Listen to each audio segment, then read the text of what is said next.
Action RPG is a broad genre term, to put it lightly. Aside from RPG itself, it might actually be the broadest. It covers games from Souls-likes to top-down loot-based games like Diablo, from the likes of Skyrim to the Witcher series and so many others. All of these games are wildly different in their design goals and executions, and yet they all fall under the banner of Action RPG. If you stretch the definition, you could even fit in some other, even more diverse titles, such as the looter-shooter subgenre, home to the likes of Borderlands and Destiny, or many titles belonging to the roguelike genre, if we were to take the definition as simply has stats that can increase and action. So what truly defines an action RPG? Is it stats and numbers? Is it loot? Is it character building? Is it dialogue and choice? To be honest, I'm not here to define that because, to be frank, I don't know that I even know, but I do know that I am definitely not qualified to definitively answer that question. The reason I bring it up is to highlight how amorphous and malleable the genre is. Just how many ideas, features, mechanics, and systems all fall under the banner of Action RPG. So when I set out to make a game of my own, one that had all the things I wanted to play, I had a really hard time labeling the genre of the idea.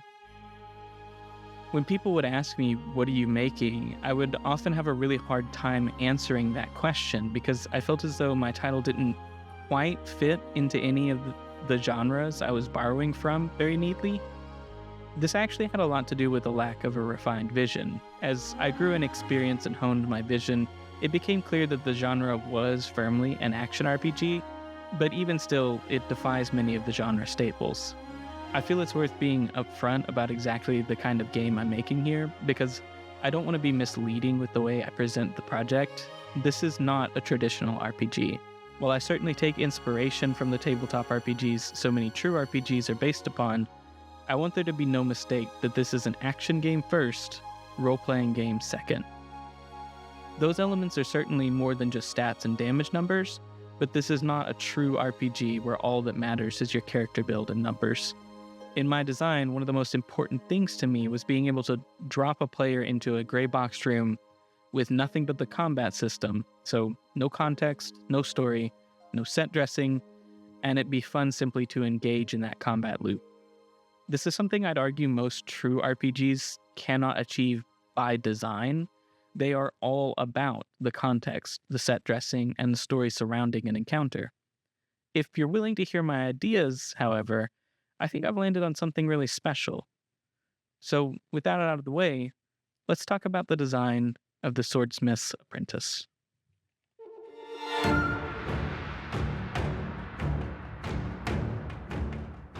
The beating heart of any action game is its combat. Combat consists of a lot of moving parts though, so to keep things neat and tidy, I'm going to break it down into a few different parts: abilities, build crafting, and enemy design. Abilities form the basis of the combat system and act as its most fundamental aspect. Don't click off when you hear this, but I'm a fan of a little game called League of Legends. I know. However, I simply can't get over the depth found within its arguably quite simple combat system, and I have a lot of respect for the designers and developers who made that happen. So naturally, I ripped all their cool ideas and stuffed them into my game. I kid. Mostly. I did, however, take great inspiration from the way the combat system in League of Legends is designed. If you're familiar with the channel or go back and watch the old devlogs, God bless your soul, you'd know that this project started life as a Souls-like of some sort. So you may be wondering, how on earth did it get to using League of Legends as its basis? Well, when I first started, lacking a full-time animation team, which I still lack, that hasn't changed, I decided the best way to add some much-needed spice to the combat outside of the basics of attack and dodge roll was to allow weapons to be enchanted, hence the project name being Enchanter, which would give them some small change to the way they operated. To try and make this as versatile and fun as possible, as opposed to just dealing more damage, I looked to what is, in my opinion, one of the most creatively designed combat systems I know of and enjoy: League of Legends. As the enchantments got more ambitious, I decided to balance them out with a special ability that was based on the weapons themselves too, and taking a page from Dark Souls 3, implemented weapon arts. So now the idea was to find a weapon that had good synergy between its attack animations, weapon art, and the random enchantment it received, as they would all be procedurally put together. This ended up being pretty basic, the moveset, weapon art, and enchantment, but it all felt a little undercooked. It was basically fun, but it just wasn't quite there. So I decided to go all in on the idea. I moved the enchantment and weapon arts to their own dedicated buttons, as opposed to them being activated by holding attack buttons, and added an ultimate ability that combined the weapon art and the enchantment in some creative way. At last, I'd found the fun. From there, the biggest change was moving away from a more randomized loot system and toward hand-designing weapons that all had internal synergy, as it made the game more fun when everything you picked up was fun to use, as opposed to constantly having to sift through garbage to find a weapon that generated that was actually fun. I know that is a huge appeal to some people though. Look no further than Borderlands or Diablo for an example of the joy of randomly generated loot. I'm just a bit burnt out on the sheer volume of loot you have to sift through in games like that, so I decided to move away from that. So with the history out of the way, what is actually in the game today? Well, dear viewer, I'm glad you asked. That was so lame. Each weapon you acquire in the game is a unique, handcrafted combination of abilities and passives that are intended to synergize internally. There are obviously going to be some weapons that are more complex than others to facilitate power progression and a difficulty curve, but this is the basic principle for weapon design. Each weapon consists of a basic attack, a secondary utility ability, 2 class abilities, which are the meat of the weapon's playstyle, and an ultimate ability. In addition, the player will, at all times, have access to a dedicated dodge ability, granting them a brief period of invulnerability within the dodge.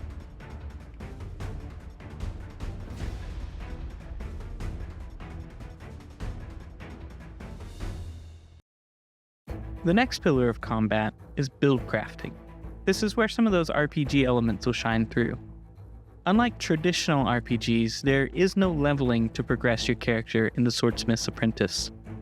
Instead, all your character stats will come from the gear you equip. In addition to providing stats, however, armor also provides powerful passives that have the potential to seriously change the way you play and provide potent synergies with your weapon of choice. Good lord, that was a really long alliteration.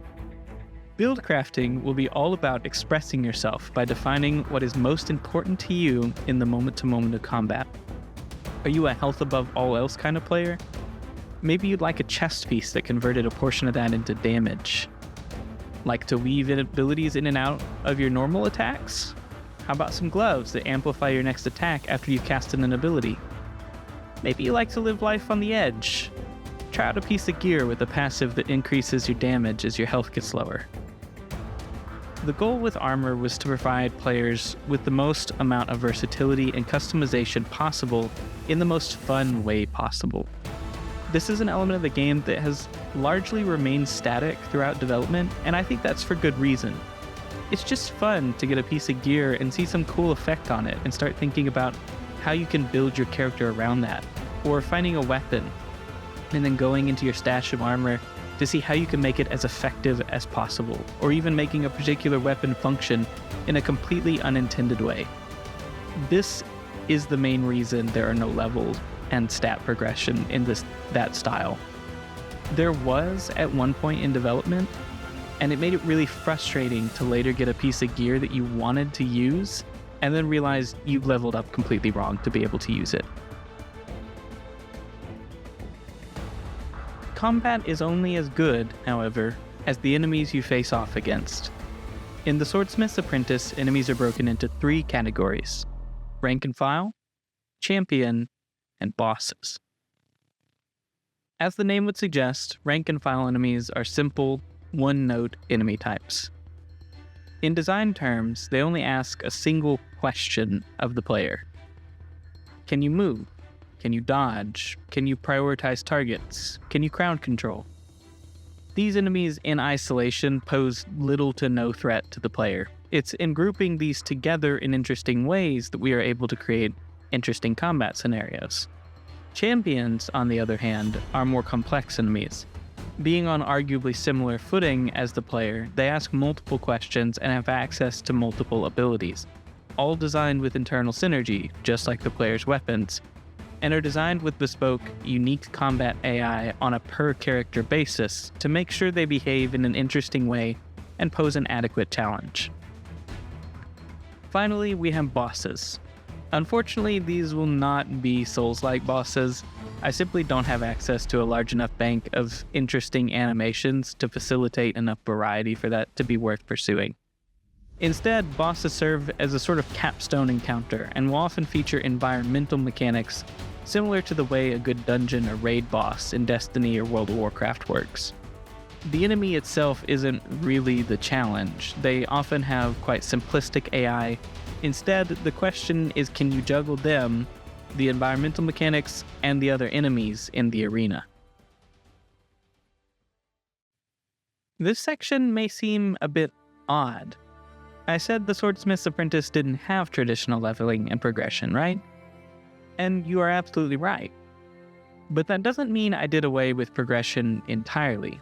While you will find loot and gear throughout your playthrough that will progress your character's power level and introduce new abilities, passives, and playstyles, like any good loot game, there is a progression system in the game. It just isn't a tradition. Throughout the game, the player will be asked to make many decisions, navigate tense situations, and shape the fate of those around them. Though make no mistake, this is a small narrative. There are no world-ending threats or sky lasers here. You are simply a person. In the village in which the game is set, though, lives a legendary swordsmith known for forging blades that have characteristics that reflect their wielder, as opposed to just standard magical blades. These swords are highly sought after for their near-perfect feel. However, the swordsmith has a past that is starting to catch up with him and has given up his craft by the time you reach him. Without getting into story details, because I'm saving those for you as the player, you will spend the game making choices, all culminating in you finally forging your own blade, shaped by the choices you've made throughout the game, and the person you've chosen to become, as a true swordsmith. I don't want to give away too much more than that on the story front, so with that, I think that's about everything I wanted to share. Thank you so much for sticking to the end, and I hope you're interested in the project. If you are, a like and a comment would be really appreciated. Thank you so much.